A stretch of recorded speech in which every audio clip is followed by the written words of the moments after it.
Golden State Media Concepts bring you Book Review Podcast, a haven for bookworms of all ages and the widest genres, from mystery to memoirs, romance to comedy, fantasy to sci-fi. If you love to read, this is the podcast for you. It's the Golden State Media Concepts Book Review Podcast.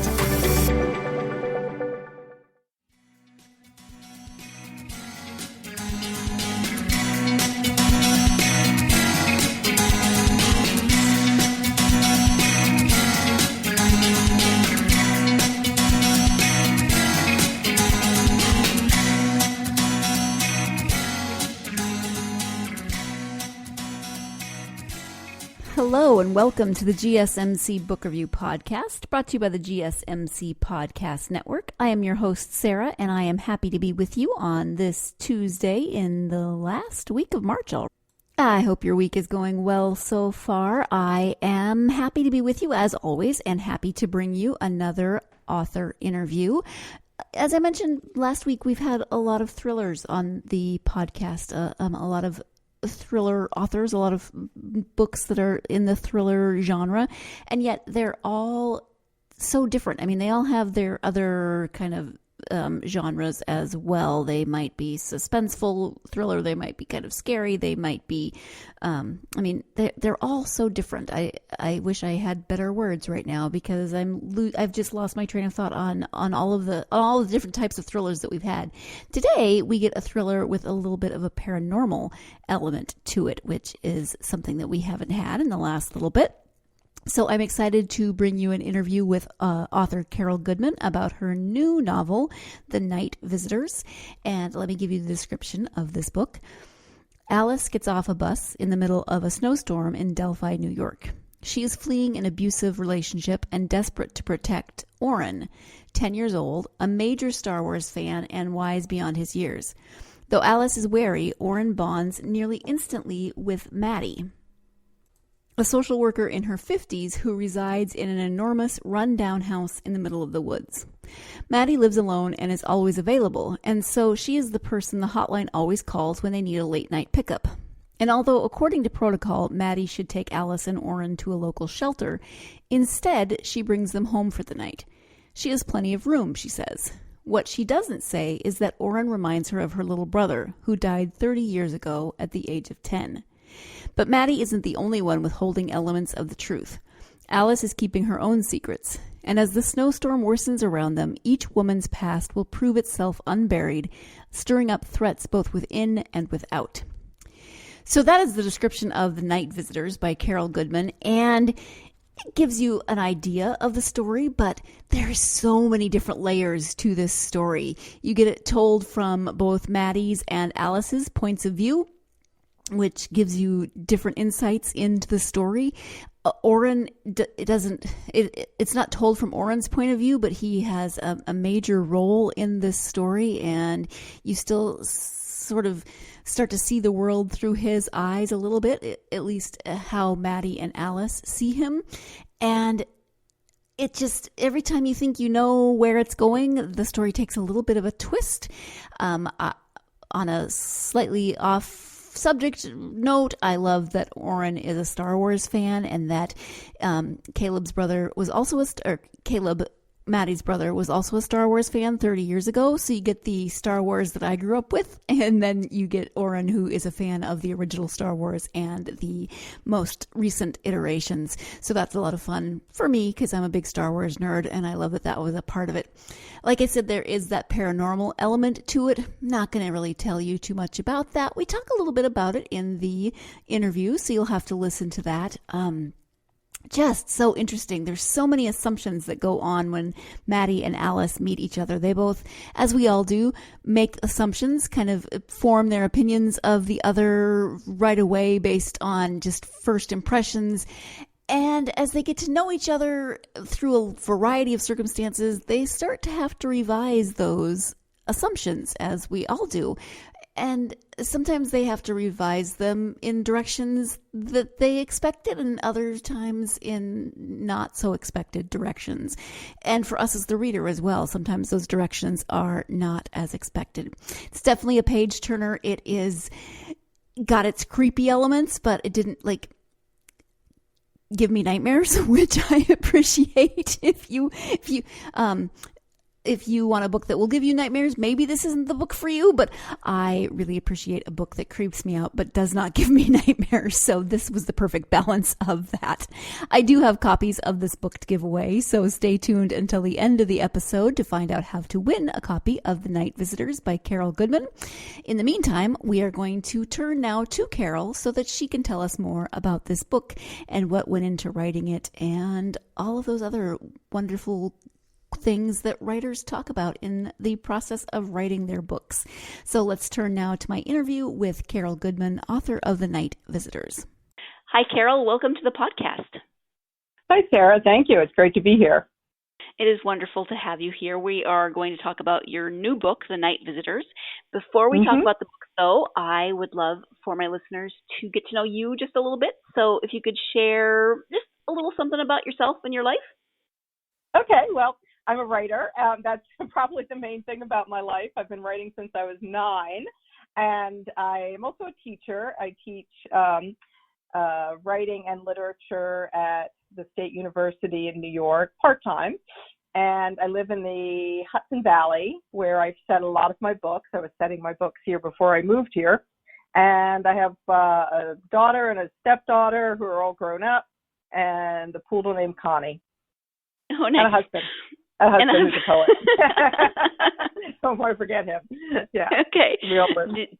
Did you move to the Hudson Valley because you'd been setting your books there, or was that just a coincidence? Kind of. I went to college in the Hudson Valley, and then I lived many other places. I grew up in Long Island, and then I lived out west in Texas and Colorado, came back to Long Island. But when I started writing the first book that would be published, Lake of Dead Languages, I didn't want to set it in Long Island because Long Island felt very crowded. But the Hudson Valley felt like it was a place where the Hudson Valley, and I include the Adirondacks because the Hudson, the river goes up that far. I felt like it was a terrain. It's a beautiful terrain. It has a lot of history in it. And it also has little pockets of mystery, I would say, where I felt like I could set my fictional places. So I was writing about it and visiting, and I dreamed of someday moving here. And then when my daughter graduated high school, I was able to realize that dream. So I came up and moved here about 9 years ago now. Okay, thank you. So let's talk about The Night Visitors. Can you give us a brief overview of the story? Okay, so it starts with, it's told from the point of view of two women, Alice and Maddie, and it starts with Alice is on a bus traveling into the Catskills on a snowy night, and she has a 10-year-old boy with her, Oren, and we know she's fleeing something. We know something bad has happened, and she is trying to get Oren and her to a place of safety. She calls up a crisis hotline. Oren sees a ad in a bus stop for a place called Sanctuary, and she calls them for help. And she gets directed to a woman named Maddie, and so then we switch over to Maddie, and we get Maddie's point of view, and she gets this call to go pick up this woman who is fleeing a domestic violence situation and a 10-year-old boy. So she picks them up in the middle of the night, and she's supposed to take them to a shelter, but the boy begs her to take them home with her instead. And she's totally not supposed to do that, but the storm is really bad, and he convinces her by saying, your house is closer. And so she gives in and takes them to her house. And only later does she think, how did he know that my house was closer? So there's a little bit of mystery about the boy Oren and what he knows. And then we have the situation where they're in this house and things are going to happen from there. And there's snow as well. Wet. Yes, and oh man, there are so many things that I want to talk to you about, but they're all spoilers, so I can't. After the recording. Yeah, exactly. There's so much that happens in this book. But what was your inspiration for the book? So I had a couple inspirations. I've written about women in trouble before, and it's something that I think I frequently go back to, women fleeing bad situations, bad marriages, bad situations. And it's something in my own life that I've had to do. So it's something that I've always felt close to. What specifically happened, though, in the fall of 2016 is a student came to me in one of my classes, and she was asking for an extension on a paper. And I get lots of reasons for that when students come to me, but hers was particularly devastating. She explained to me that she had left a abusive marriage and was living under an assumed name upstate, far away from her husband, with 2 children, and she had very few resources to survive. And so this story, it was, really painful to hear. Of course, I gave her the extension, but then I also thought, well, how can I help her more? I really didn't have any idea what I could do as a teacher to help her. So I asked around, and I found out about this place in Ulster County called Family of Woodstock. One of my colleagues told me about it and said they could help her. They deal with domestic violence situations. They have a shelter. So I went back to my student to tell her about this place, and she beat me to it. Somebody else had told her about it, and she said, wow, they were great. They've helped me find Section 8 housing. They've helped me find a job. They're giving me counseling. They're amazing. And I thought to myself, I thought 2 things. One, I thought, this topic still really means a lot to me, and I'm going to have to write about it again. And I also thought, you should volunteer at this place, Family of Woodstock. And I'll do that sometime when I have time. And like most things that we say, I'll do that when I have time. Probably I may not, I'm very busy. I teach, I write a book a year. I may never have gotten to it, but then the election happened in November of 2016, and the day after the election, I called them up and asked to volunteer. So I started working for Family of Woodstock. I did the training for the crisis hotline. And so the book really comes out of a combination of, thinking about this topic for a long time, but also doing the trainings for the crisis hotline and thinking about, what is available to women when they're leaving a situation like that. What kind of stories come out of that? And so that put Alice and Orrin on the bus, and the rest followed from there. Mm-hmm. Oh, wow. I love that story. I love how she incorporated that story into this interview, but also how she really incorporated that experience, and it was something that she wanted to do, something that she was interested in, and how it really just came to fruition in the way that it did.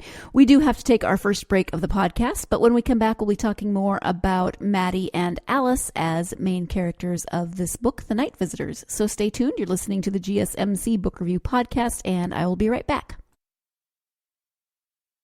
Do you want to be healthier, yet you just don't know what to do? All these shows telling you this and that, but nothing seems to work.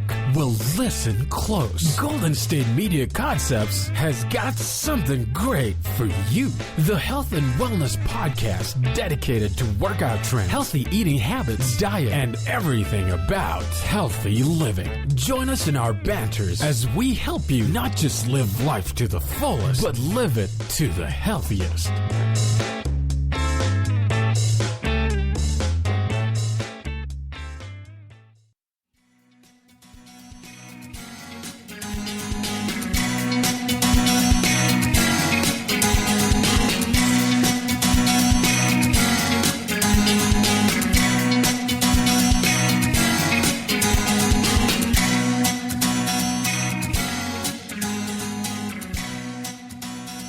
Welcome back to the GSMC Book Review Podcast and my interview with author Carol Goodman. We are talking about her book, The Night Visitors. We were talking about the inspiration for the story before the break, and now we are going to turn our attention more towards the 2 main characters, Alice and Maddie, 2 very different main characters who maybe have more in common than they think, or at least they have things that will draw them together more than they anticipate. So let's get back to that interview with Carol Goodman. So it is told from two points of view, from Maddie and Alice's points of view. What about those two characters do you think will resonate with readers?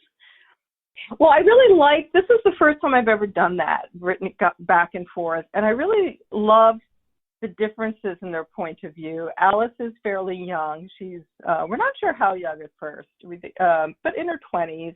Maddie is late 50s, going on towards 60. And I've often wanted, I am 60 now, and I've often wanted to include a character of that age range, but I've also been told sometimes not to. So because I guess younger readers will identify with the younger character. So I think you have here both. You have Alice, who is a young woman who, doesn't know what, she's kind of desperate, and who of us have not felt like that in our 20s at some point, where we don't know where to turn or who to trust. And I think that resonates deeply with younger readers, and really with any of us who remember what that was like. And Maddie is somebody who has, lived longer and has more regret, and maybe feels a little bit more guarded about who she's going to trust. So both of these women, for different reasons, have issues with trusting each other. And we get to hear them back and forth as they're assessing who the other person is, and deciding, how much can I trust this person, especially as each of them begin to realize that the other one isn't entirely telling the truth about who they are. Mm-hmm. Yeah, there's a lot of assumptions on both parts when they first meet each other, which is, kind of how we all interact. Then we start to peel away those layers. Are there any, well, actually, you've kind of touched on this. Are there other autobiographical elements in the story or the characters that you haven't mentioned? Well, let me think. I mean, there is, I did leave an abusive marriage when my daughter was 2. So I had to, pull up roots and go like 1,500 miles away. I felt at the time that I knew I was able to go home to my parents. And while it's not, really fun to move back in with your parents at 35 with a 2-year-old, I was very well aware of how lucky I was. So there's that element of it, and that's always made me extremely conscious of the issue of domestic violence and what women face if they are trying to leave. So there's that autobiographical element in it. And then really, I guess I created the autobiography of going to work for the family of Woodstock. So that's now part of my life. I had written most of the book before I actually started working there, because I did the training about midway through writing the book. And I actually I was glad of that, because I had to be really careful. The first thing I learned when I started working for them is everything I hear there is confidential.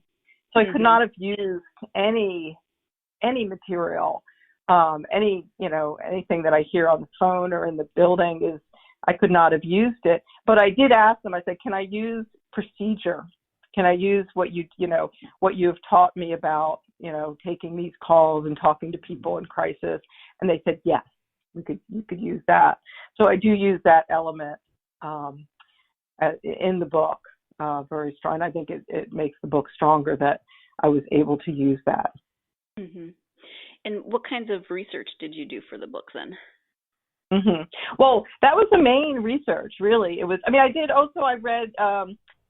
read statistics on domestic violence, and actually I've read some more on that as I've been writing some essays about the book. I've been reading more on domestic violence, but really going and doing the 60-hour training at family, that was the research. And that's I've done a lot of strange, or I won't say strange, but I've done, research has taken me on many journeys for many books. This was one of the most intense, that, committing to the 60 hours training, and finding out how a crisis hotline works, how domestic violence shelters work, doing the reading for the training that involves learning about statistics about domestic violence, how to prepare to take a call from somebody who is in a dangerous situation. All of that was really the research that went into the book. Mm-hmm. I looked at some bus schedules as well. I had to know even though I make up the town Delphi that they go to.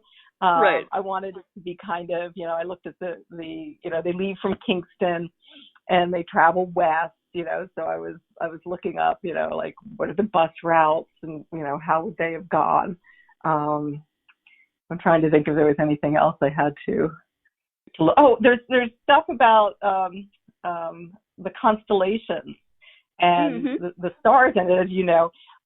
So I had to read about some of the myths of the constellations, because Oren's into astrology and Maddie's brother had been into not astrology but astronomy, and so I did have to look up all these things about the stars, and I had little star charts over my desk while I was writing this, because that's one of the motifs in it. So there was that too.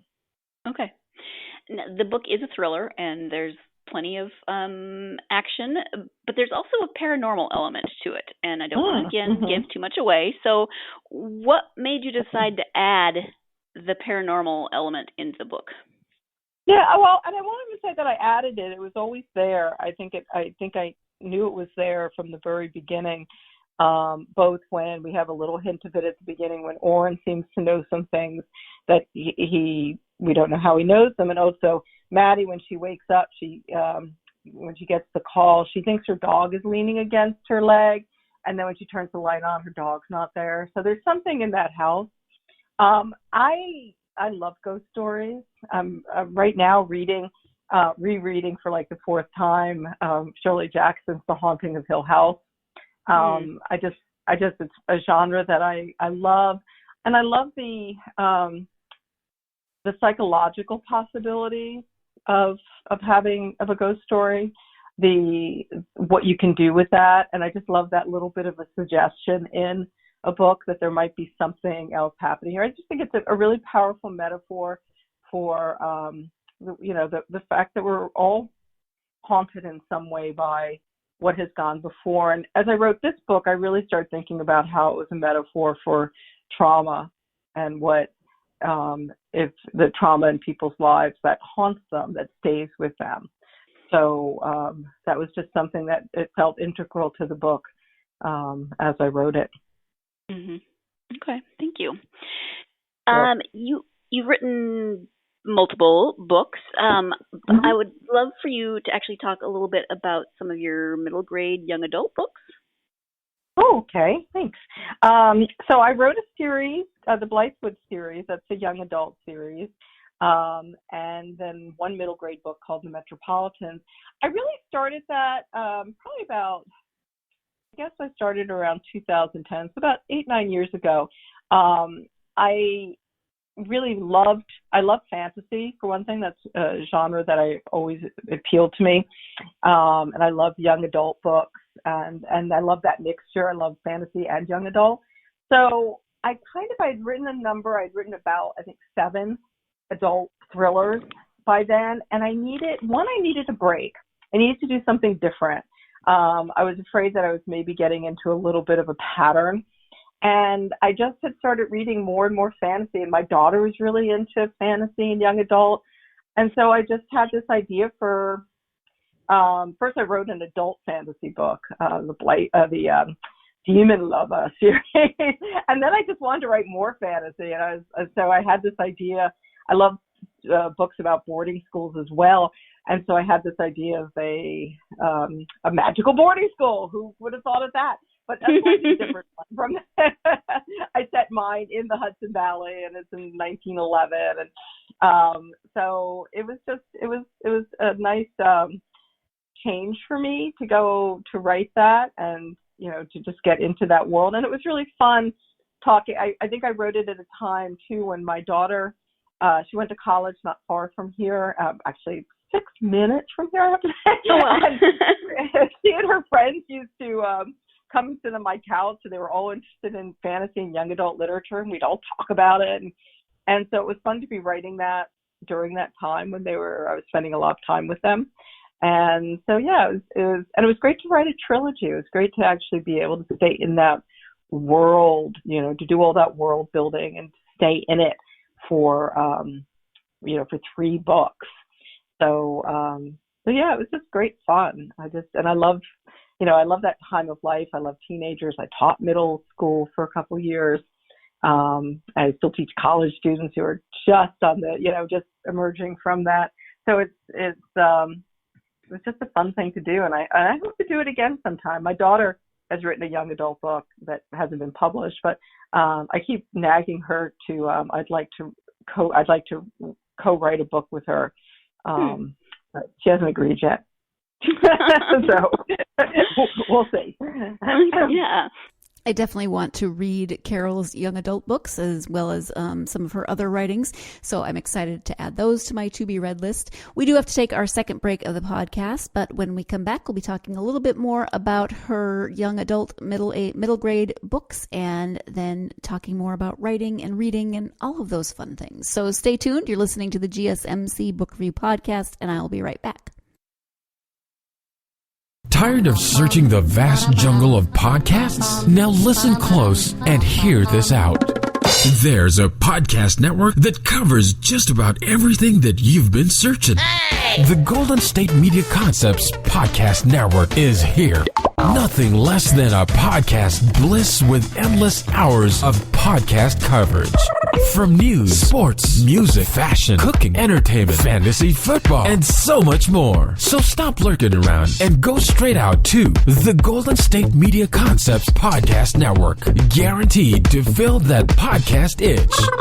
Whatever it may be. Visit us at www.gsmcpodcast.com. Follow us on Facebook and Twitter, and download us on iTunes, SoundCloud, and Google Play.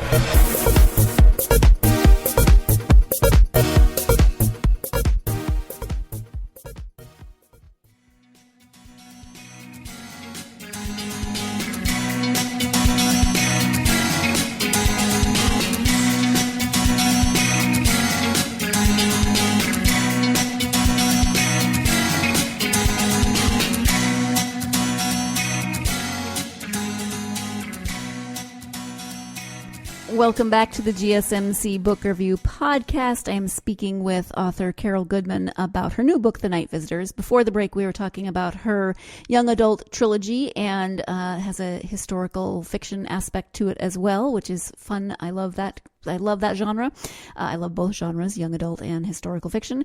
We are now going to talk a little bit more about her young adult middle grade book, and you'll find that I cannot say the name of one of my favorite books from childhood. So that was a great fail on my part.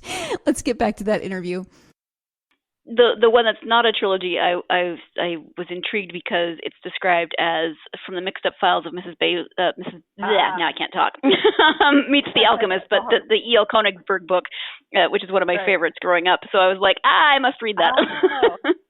The Mixed Up Files of Mrs. Basley Frankmiller. Yes, one of my favorites growing up too, and one of my daughters. Yeah, that's the Metropolitan. So after I wrote the trilogy, I had this idea for a book set at the Metropolitan Museum that was a magic adventure book. And at first I proposed it as a YA, and my YA editor kindly informed me that it was a little too innocent for a young adult. It was more like an adventure story. 4 kids on the eve of World War II have to find find some magical objects in the Metropolitan Museum in order to avert an attack on New York City. That was really fun, the research, because I love the Met, but I had to really spend more time in the Met and look at old maps of the Met and have them moving all around it. And it was a lot of fun to write. It was the hardest book I've ever written. Wow. It required so much research, and then the copy editor on that was it was good. I thought I had done all the research really well, and she was like, but this street was not did not run north-south in 1941. Oh, wow. I was like, oh my God, this library was not open. And so she made me, and I was glad at first I was like, oh, come on. And then I was like, you know what? All right, she's right. I'm going to make sure all those details are right. And I really dug deep in it and, got all the practical stuff is totally accurate. And then there's all the dragons and, and stuff like that. It was really you can't fun. really fact check. No, I think she would have if she could have. At the end of that, I got a note from my editor. She had gotten a note from the copy editor, and she said, tell Ms. Goodman this was one impressive revision. Nice. And I was like, yes. Gold star. Good job. I know. I wanted that on the blurb and on my gravestone. What impressive revision.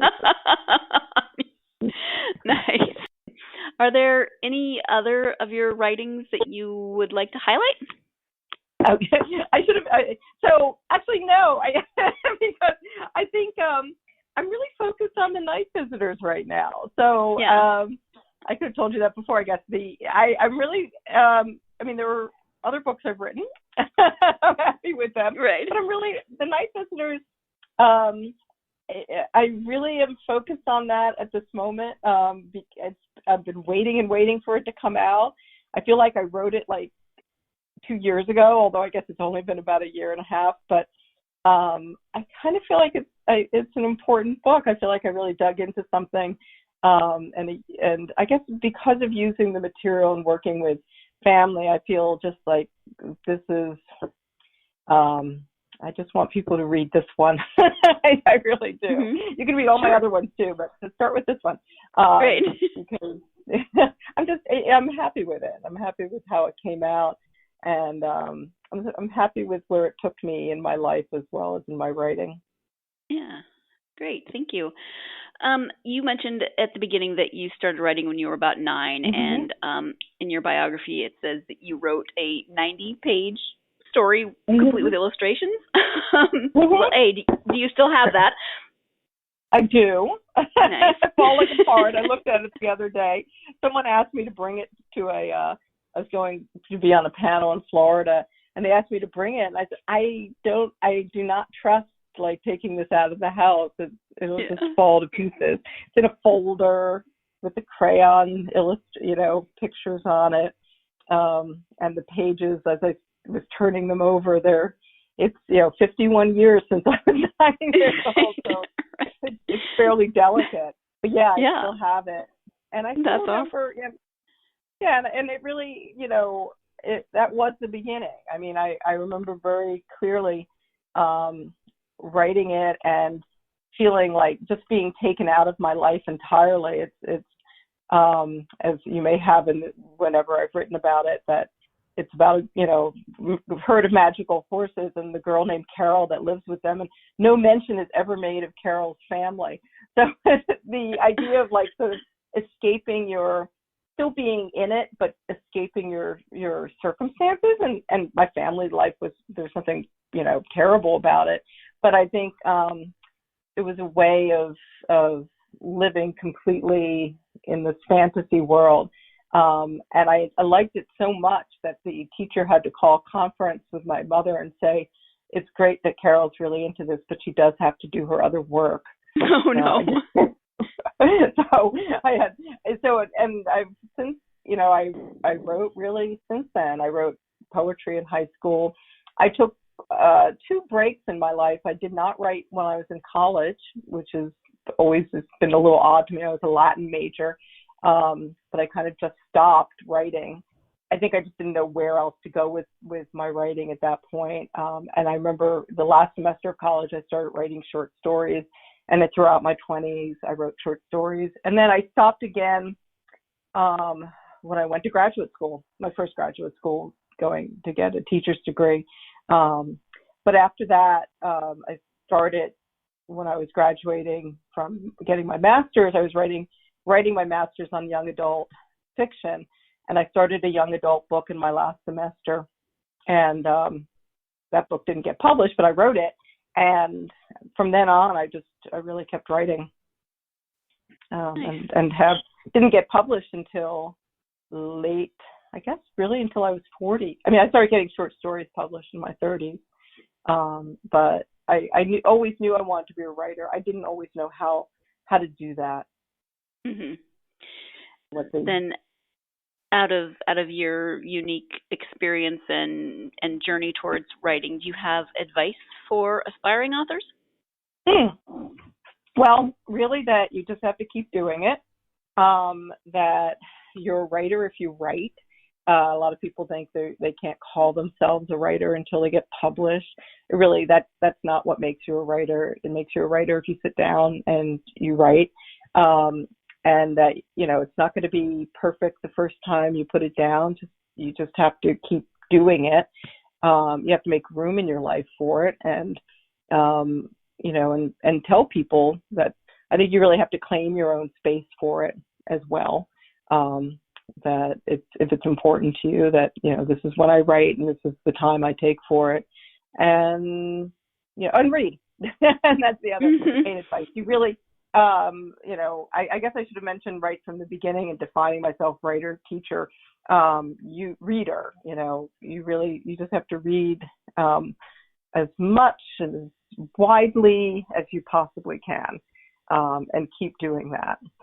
Mm-hmm. That's what really makes you a writer. Yeah. So is that something that you try to impart to your students then, the kind of those key points? Yeah, and I teach writing classes, but I also teach, composition, and I teach literature classes. Yeah, I think the main thing I am always really trying to get my students is to read and to love reading and to value it. And that's, to me, the most important thing that they can come away with from any of my classes is that they will enjoy reading. That is the main thing. And my writing classes, we also, I think we do a workshop. So I talk a lot about getting responses to your writing and what that's like, and that we don't always like it, and how to do that. And also that all writers feel discouraged at times, and that doesn't, that's just part of the process. Doesn't mean you're not a writer if you feel discouraged sometimes. Right. You've touched a little bit on what you like to read when you read, but do you have favorite authors and genres? I do read widely, so it's always a little hard to say. But I do have a favorite. Charlotte Bronte and the Jane Eyre is my favorite book. And, you can spend your whole life saying, I think I read it when I was 13. I just reread it for I think maybe the 5th time. But, there's always the fear like, oh, I've always said this is my favorite book. Is it still? And I reread it for a class I'm teaching it this semester. And I was like, yes, it is. And there were like things I had never seen in it. There were some problematic things I hadn't seen in it either, but I still came out of it going, yep, she's my favorite. So I love 19th century novels. I love Dickens. I love all the Brontes. I love Jane Austen as well. And then I love coming out of that whole 19th century and the Gothic. I've just recently reread Rebecca by Daphne du Maurier. I love that book. It's a much weirder book than I think any of us realize or remember it as. And then I think that all really leads into psychological suspense. So I love the mystery writers. I love Ruth Rendell, the British author, and I like Patricia Highsmith a lot. She's a little too prickly to love. And then a lot of what's being written. Let's see, the British author Sarah Waters, The Little Strangers, was one of my all-time favorite books. Now, and I've read that several times. Donna Tartt, Hannah French is a new Irish mystery writer or relatively new, that I think is doing fantastic stuff. And, current mystery writers, Laurie Rader Day, Lisa Unger, Sophie Hannah. I read widely in the genre of thriller, as well as, dipping back into the classics. often as, to remember what those books are like too. But, being a writing contemporary suspense, I like to keep track of what's being written in that field as well. Right. That's just a sampling. I didn't even go into the fantasy and all of that stuff. But I read widely. Yes, nice. I know you have a website, so if you can tell us where we can find your website and also where people can find you on social media. So carolgoodman.com, it's pretty simple, is my website. My Facebook page is also, I think, Carol Goodman Author. My Twitter is a little, I think if you look up Carol Goodman, you'll find my Twitter, but it's like C_Goodmania. Ooh. One of my daughter's friends, she set up my Twitter account, her friends from college were like sitting around the living room, showed me how to do it, and I was like, oh, what should my name be? And she came up with Goodmania. I like it. That's it. I have an Instagram account. I don't use it very much. I'm old. I try to be a little bit more with the times, but if you can probably find me on Instagram, and I should probably go there more often. I like it. It's hard to remember to do all this stuff yeah, it's a lot. When you're my age. Is there anything that we haven't talked about that you would like for people to know about writing or your books or this book in particular, The Night Visitors? Yeah. Well, let me think. The Night Visitors, I mean, again, I'm excited about this book. I'm excited for it to be out in the world.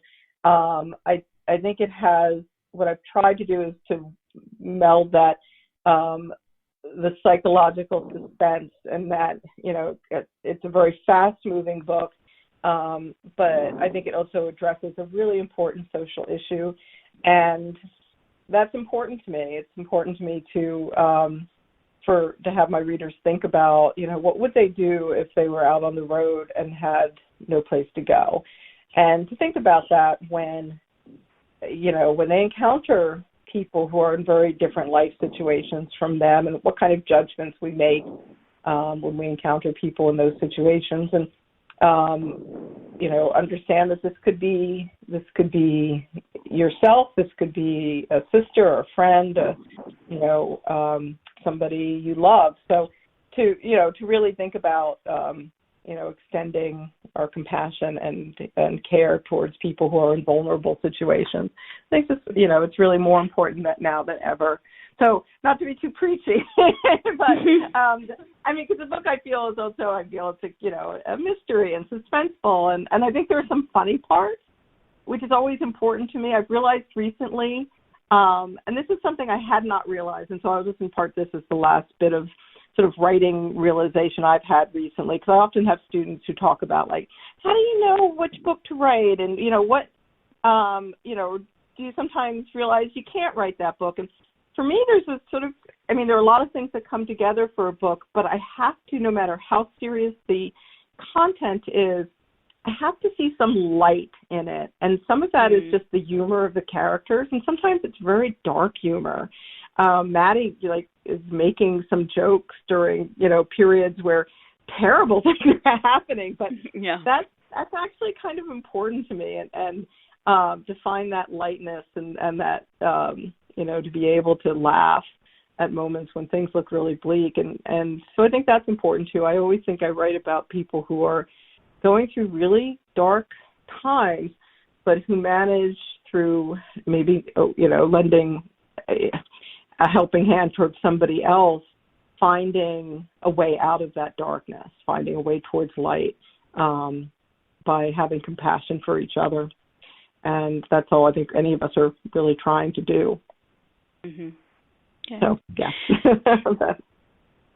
Well, thank you so much for everything. I love the book.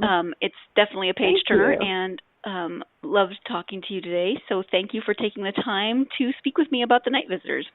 It was my pleasure. Thank you so much, Sarah. Thank you once again to my guest, Carol Goodman, for joining me to talk about not only The Night Visitors, especially The Night Visitors, as well as some of her other writings. But if you are interested in this book, which if you like thrillers, or if you like paranormal, or if you like a book that is nice and creepy, then you should definitely check this book out. You can enter to win a copy of it. It's very simple. All you have to do is go to the GSMC Book Review social media pages, Facebook, Twitter, or Instagram, and comment on the post with this episode 147, interview with Carol Goodman. That's it. GSMC Book Review, Facebook, Twitter, or Instagram. Those links are in the show notes, the description of this show, and just leave a comment. Please also like the pages, like the post, etc. Follow us, do all those good things. I would love that. It would really help me out. But if you want a copy of the book, then you have to leave a comment. So please do so, and I will be happy to send you a copy of the book if you are one of the winners. Again, thank you to Carol. Thank you, as always, to my readers, my listeners, your readers as well, or you wouldn't probably be listening to a book review podcast. But thank you so much. Hope you're having a great week, and I hope you will join me again for the next episode of the GSMC Book Review Podcast. In the meantime, have a great week, but also make some time to go out and get yourself lost in a good book. Thanks. You've been listening to the Golden State Media Concepts Book Review Podcast, part of the Golden State Media Concepts Podcast Network.